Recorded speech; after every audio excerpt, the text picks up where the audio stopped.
चलो 70,000 का machine purchase किया, 10% डेप्रिसिएशन चार्ज करना है, स्ट्रेट लाइन मेथड जिसमें डेप्रिसिएशन एवरी ईयर सेम रहता है, past journal entry for first 2 year depreciation, सिर्फ डेप्रिसिएशन का हमें जर्नल एंट्री लिखना है। तो देखो बच्चों, सबसे पहले डेप्रिसिएशन गिनना तो पड़ेगा ना, 70,000 का 10%। तो देखो बच्चों 70,000 का हम 10% डेप्रिसिएशन गिनते हैं, 70,000 इंटू 10% एंड इक्वल टू, तो 7,000 होता है हमारा डेप्रिसिएशन। हमारा जर्नल एंट्री क्या होता है, तो सबसे पहले हम बात करते हैं 1/4/13 कि इस दिन हमने ये मशीन परचेस किया, ठीक है। तो इस दिन हमने जो मशीन परचेस किया था 1/4/13, हमारा साल खत्म होगा 1 अप्रैल के बाद 31 मार्च 2014 को, 31 मार्च 2014 को हमारा साल खत्म होगा। अच्छा, इस दिन हमारा साल खत्म होगा। तो 31 मार्च 14 हम 2 जर्नल एंट्री लिखेंगे। ओके बच्चों, पहला एंट्री होगा हमारा depreciation account debit to machine account credit 7,000 depreciation to machine. दूसरा एंट्री होगा profit and loss account debit to depreciation account credit 7,000।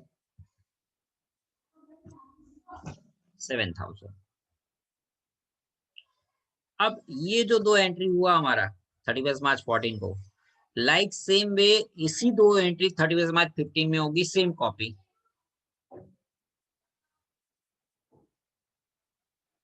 31 March 15 depreciation account debit to machine account credit 7,000। Profit and loss account debit to depreciation account credit 7,000। तो 2014 and 2015,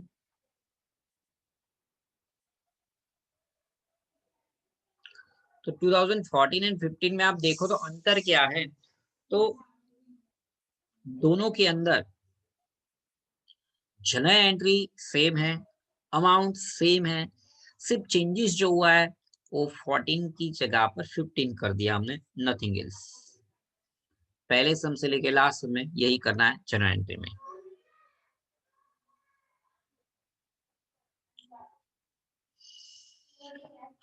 अब final account में effect देना है, जो मैं अभी आपको सिखाऊंगा नहीं और ना ही मैं पूछने वाला हूँ लेसन में, क्योंकि एक्चुअली ये जो फाइनल अकाउंट जो है ये प्रॉफिट एंड लॉस अकाउंट, ये बैलेंस शीट, इसका पूरा अक्खा एक अलग से लेसन है।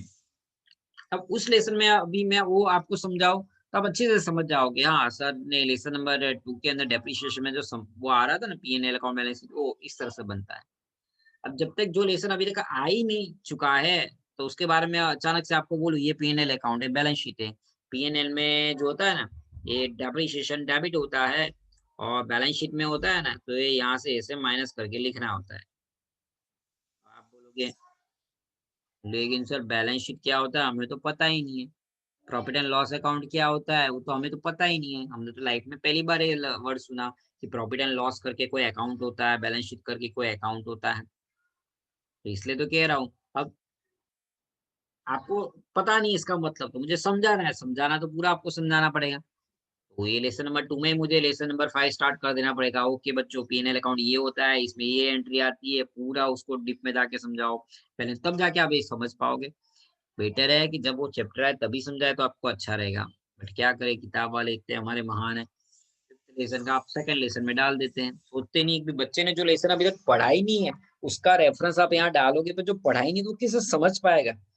मेरे दिमाग में तो आज तक ये क्वेश्चन होता है कि लिखने वाले को क्या इतना पता नहीं है कि अभी सेकेंड लेसन में बच्चा फिफ्थ लेसन का रेफरेंस अब दे रहे हैं, किससे समझेगा जो लेसन अभी तक पढ़ा ही नहीं है। तो टीचर भी बेचारा समझाएगा तो ऊपर ऊपर से ही समझा देगा, देखो पीएनएल में डेबिट करना है और वहां पर माइनस करना है, अभी इतना याद रखो, जब वो लेसन आएगा तब हम समझा देंगे, वही बोलेगा टीचर।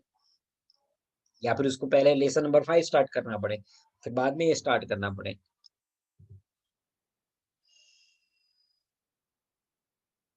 अब ये जो पोर्शन है ना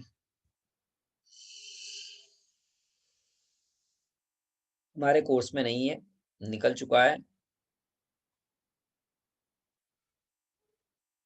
तो याद रखो इलस्ट्रेशन 5 आपको नहीं करना है।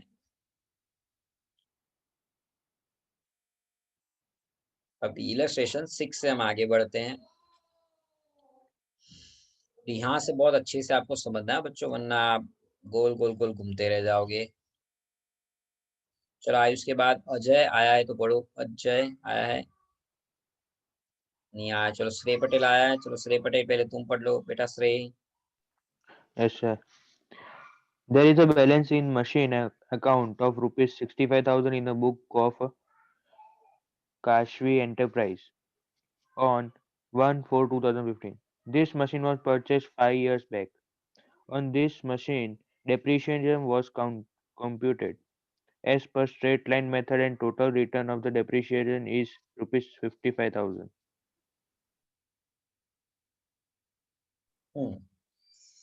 ओके। सबसे पहले यहाँ पर क्वेश्चन है फाइंड क्या करना है, ये नहीं लिखा है find cost of machine. Question में क्या ढूंढना है तो लिखा ही नहीं है कि find cost price of machine, ऐसा लिखा ही नहीं है। क्वेश्चन है और हो गया, लेकिन लिखा है कहीं find cost price of machine, नहीं। मशीन का कॉस्ट प्राइस कितना है ये आपको ढूंढना है।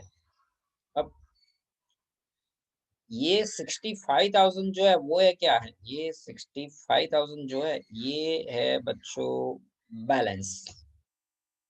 65,000 जो है वो है बच्चों बैलेंस है, वो बैलेंस। अब 65,000 जो है वो है बैलेंस। डेप्रिसिएशन कितना है टोटल, कितना है टोटल। मशीन कितने साल पहले खरीदी थी, 5 साल पहले। अब देख लो आपको समझ में आ जाएगा, मशीन 5 साल पहले खरीदी थी, ठीक है, वहां लिखा है कि मशीन 5 साल पहले खरीदी थी। अब 5 साल पहले खरीदी थी तो 5 साल का डेप्रिसिएशन, टोटल डेप्रिसिएशन 55,000 हो गया। 5 साल का 55,000 तो एक साल का कितना, 55 डिवाइड बाय 5 करो, 11,000 हो गया एक साल का डेप्रिसिएशन। आपका क्वेश्चन था find cost price of machine, तो मशीन की कॉस्ट प्राइस कैसे ढूंढेंगे, opening balance of machine plus total depreciation. Opening balance 65,000 plus total depreciation 55,000, दोनों का टोटल 1,20,000, इस तरीके से। अब बात करते हैं नंबर 7। चलो नंबर 7 किसको हम कहेंगे पढ़ने का,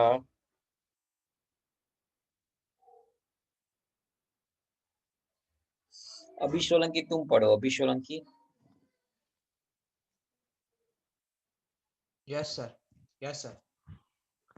Shrey Limited has purchased a machine on 1/4/14 for rupees 120,000. Its installation expense is rupees 30,000. If depreciation is charged at 15% under straight lines installment method, disclose the effect in annual accounts of first year. देखो सबसे पहले हम बात कर रहे हैं कि 1,20,000 का मशीन परचेस किया, इंस्टॉलेशन का खर्चा लगा 30,000।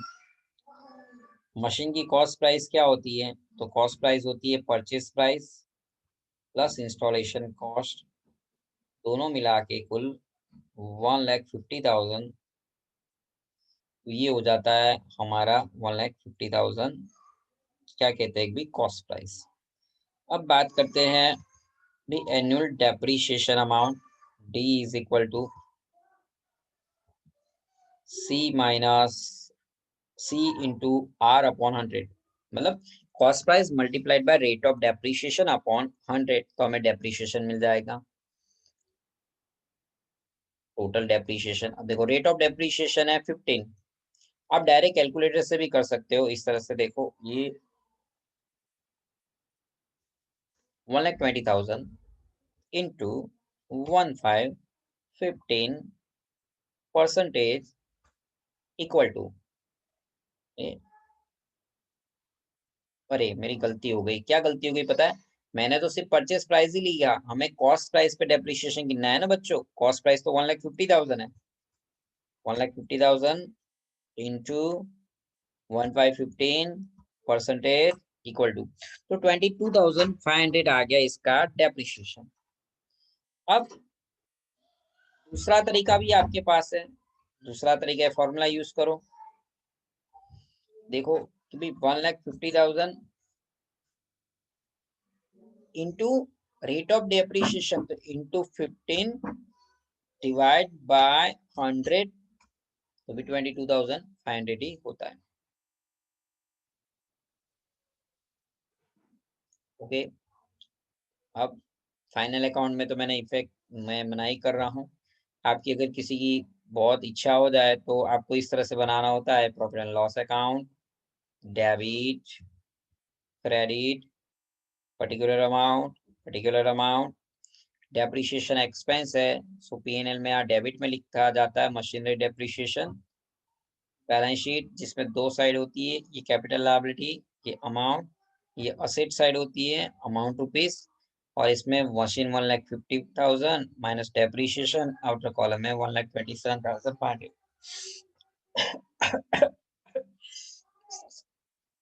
गाना है। चलो हम 8 की बात कर रहे हैं। 8 के लिए चलो किसको बोले, शिवानी तुम रीड करो बेटा, शिवानी आप रीड करो इलस्ट्रेशन 8।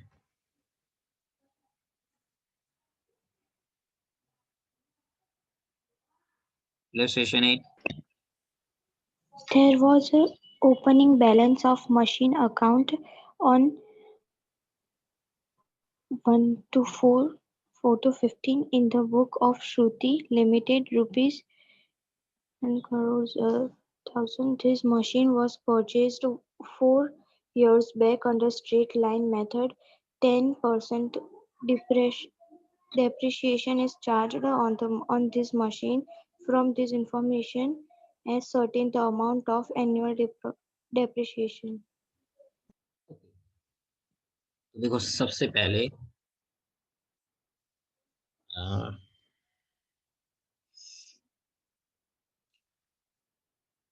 या ओपनिंग बैलेंस लिखा है बच्चों, क्या लिखा है ओपनिंग बैलेंस, परचेज नहीं किया है, दोनों में अंतर है। परचेज करना एंड ओपनिंग बैलेंस देना, दोनों क्वेश्चन में अंतर है, ये ध्यान में रखना।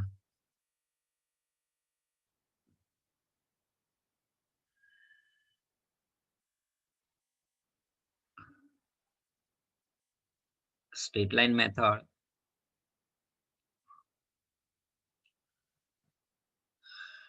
डेप्रिसिएशन गिनने के लिए हमें क्या चाहिए, कॉस्ट प्राइस चाहिए बच्चों।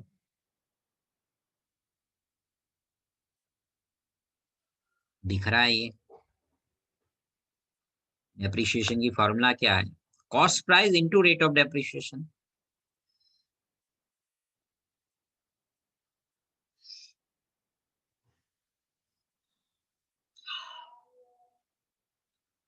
ये वाले क्वेश्चन में सर कॉस्ट प्राइस तो कहीं दिया ही नहीं है, यहाँ तो लिखा है कि भाई क्या कहते हैं भाई वो बैलेंस लिखा है, यहाँ जो लिखा है वो तो सर बैलेंस लिखा है, कॉस्ट प्राइस तो कहीं पर भी लिखा गया नहीं है बच्चों। तो हमें कॉस्ट प्राइस पहले ढूंढना पड़ेगा। सपोज ए मशीन की कॉस्ट प्राइस 100 है, लेट एजम्पशन की मशीन की कॉस्ट प्राइस 100 है। अगर मशीन की कॉस्ट प्राइस 100 है, 10% के हिसाब से अगर डेप्रिशिएशन करो तो 100 का 10% कितना होता है बच्चों?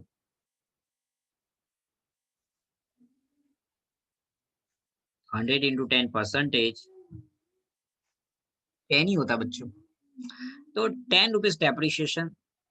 अब एक बात मैंने आपको कही थी, अगर आपको अच्छे से याद हो तो, क्या स्ट्रेट लाइन मेथड में डेप्रिशिएशन ऑलवेज इक्वल समान रहता है, याद रहेगा। मतलब एक बार की ना कॉस्ट प्राइस पे एक बार की ना 10, मतलब हर साल 10 रहता है। मशीन 4 साल पहले खरीदी गई थी, ऐसा आपको अंदर कहा गया है, ठीक है। तो ये रहा, आपको नहीं दिख रहा हो तो लिखा है 4 years बैक। एक साल का डेप्रिशिएशन 10, तो 4 ईयर डेप्रिशिएशन इज 40, माइनस करो आप, तो 60,000 हो गया बुक वैल्यू ऑफ मशीन। ये हो गया हमारा बुक वैल्यू ऑफ मशीन, ठीक है बच्चों। ये हो गया हमारे मशीन की बुक वैल्यू। हाँ, अब हम क्या रखेंगे भाई,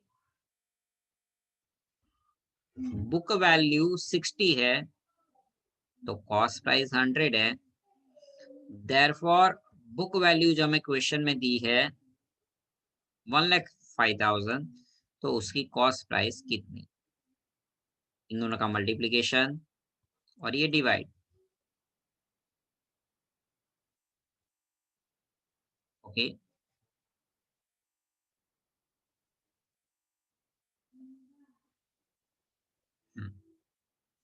1,05,000 into 100 डिवाइड बाय 16, 1,75,000 आ गई मशीन की कॉस्ट।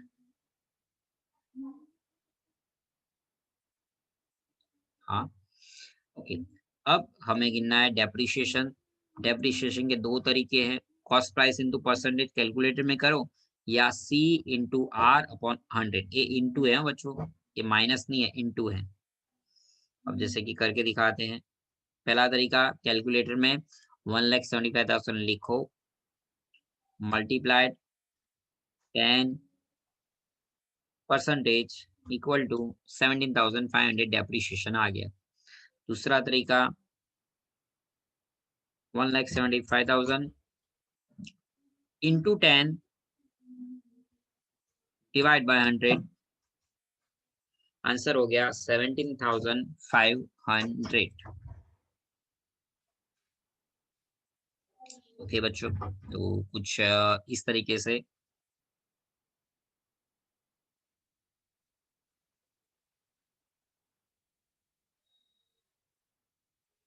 तो यहाँ पर डेप्रिशिएशन एंड कॉस्ट प्राइस दोनों मिल गया। ये 9th वाला, ओके। अब 9th क्यूब वाला जो है ये काफी बड़ा सम है, तो